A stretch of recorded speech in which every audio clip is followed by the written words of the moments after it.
Let's leave the next slide. Sorry, I could go on and on about this. So what's the solution? If we accept, do we accept, I have to ask you, do you accept that that last slide is true? Do y'all understand? Now this is the bitter pill to swallow. And it's hard, believe me, because I had to swallow it too, and it's about this big, and I barely got it down. But we have to accept that, yes, our education cannot enjoy him.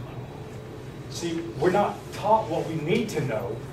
We're taught what we're supposed to know. Who here knows who Smedley Butler is? Who here learned Smedley? That's the name, Smedley Darlington Butler. Seems like you'd remember that name, huh? He's only the most decorated soldier in American history. Major General of the Marines, fought in World War I and World War II. Why don't you hear about him in school? I'll tell you why. Because he stopped the Nazis and America from joining together back in his day. Because he gives us the reason for war and why all wars are waged. That's why. You can never hear what he has to say.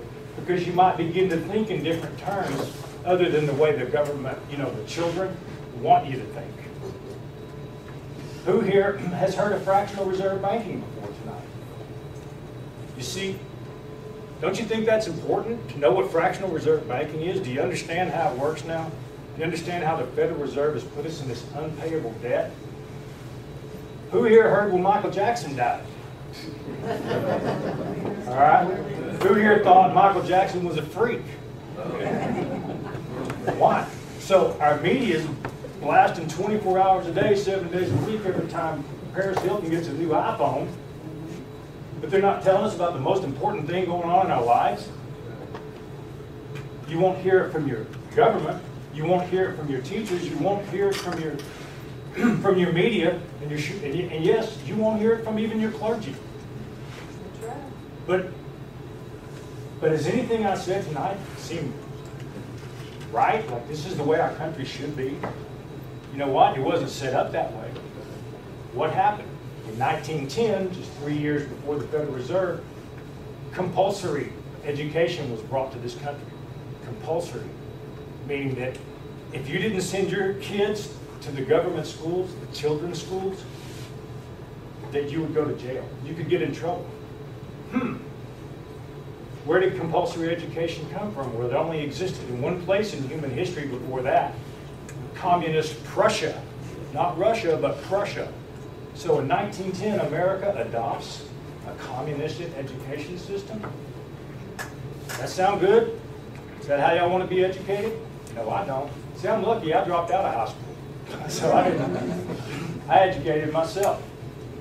I didn't rely on the government, because if you rely on the government to educate you, if you rely on the government to educate your kids, guess what? They will. They want to. They're willing to break their back to get to be the ones who educate you. So what's the solution?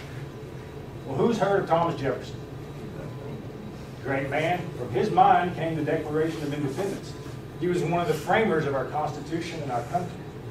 So you think he'd know a little bit about what maybe the problem is? Let's ask Tom. Here's what he says. He says, I know of no safe depository of the ultimate powers of the society, but to the people themselves. And if we think them not enlightened enough to exercise their control with a wholesome discretion, the remedy is not to take it from them, but to inform their discretion by means of education. And he says, this is the true corrective of abuses of constitutional power. This is the true corrective. What? What's the true corrective? Education. Who's in control of the education right now? So he's telling us right here, this man who wrote the Declaration of Independence, framed the Constitution, is telling us this is the true corrective: education. So what do we do? First thing is acceptance. The toughest step. First step is always the hardest. We have to accept that the children have educated the parents. That's us. We've been educated by the children. Children have educated you. As tough as that is to swallow, it must be swallowed so that we can move on. It's not the end of the world, y'all. It doesn't make you a bad person. It doesn't mean you're stupid. It means you were lied to. It means information was withheld from you. It doesn't make you a bad person. See, knowledge does not know good from evil. It's like technology. It doesn't know good from evil. It is the use of or the restriction of that knowledge or technology that makes it good or evil. Only when humans intervene does knowledge or technology become good or evil.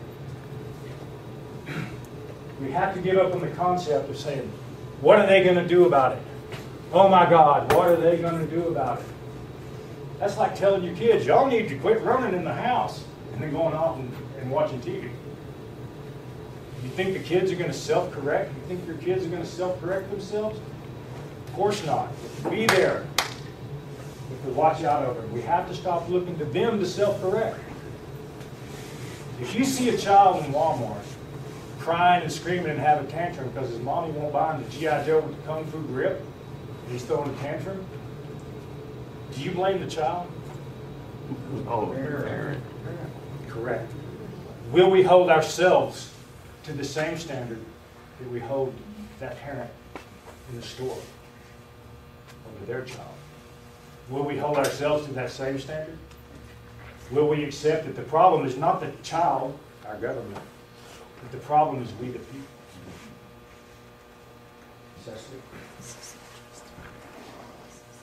Now, I was talking about the media a little bit, and I wanted to put this in front of you. David Rockefeller, who's the son of John Rockefeller, who created our Federal Reserve System. His son, David, he says, we're grateful to the Washington Post, the New York Times, Time Magazine, and other great publications whose directors have attended our meetings and respected their promises of discretion for almost 40 years. In other words, they promised to be discreet. It would have been impossible for us to develop our plan for the world if it had been subjected to the bright lights of publicity during those years.